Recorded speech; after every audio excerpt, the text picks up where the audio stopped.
ছাত্র শিবিরের ছেলেরা কি ধরে মারধর করতেছে। আমরা খবর পাই আসলাম, আইসা আমরা সবাই থেকে জিজ্ঞেস করলাম, দোকানদার থেকে সবাই সাক্ষী দিল, হ্যাঁ ছেলেরা এই ড্রাইভারটাকে খুব মারছে। যাদের নাম শুনছি, যে রাজনৈতিক দল ছাত্র শিবিরের নাম শুনছি, আমাদের একটা গাড়ি রাঙামাটি 11-414 নম্বর গাড়িতে একজন যাত্রীকে বনরূপাতে কিছু ছেলেরা গাড়িটা আটকিয়ে ওই যাত্রীটাকে মারতেছে।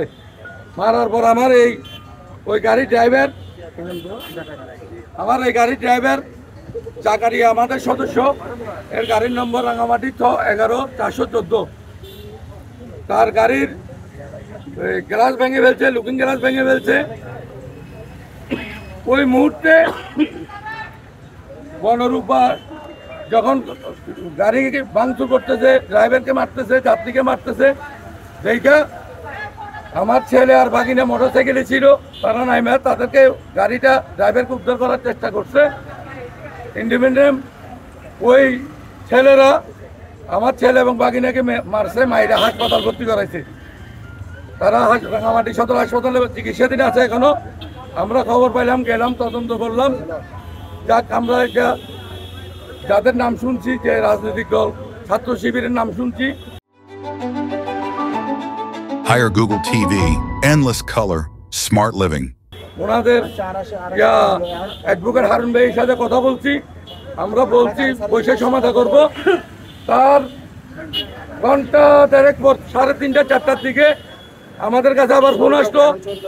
আমাদের নতুন চালক মোহাম্মদ সাব্বির, তার বাবাও ড্রাইভার আমাদের, তার ভাইও আমাদের ড্রাইভার, তাকে দই চত্বরে ওইখানেও ছাত্র শিবিরের ছেলেরা কি ধরে মারধর করতেছে। আমরা খবর পাই আসলাম, আইসা আমরা সবাই থেকে জিজ্ঞেস করলাম, দোকানদার থেকে সবাই সাক্ষী দিল, হ্যাঁ ছেলেরা এই ড্রাইভারটাকে খুব মারছে।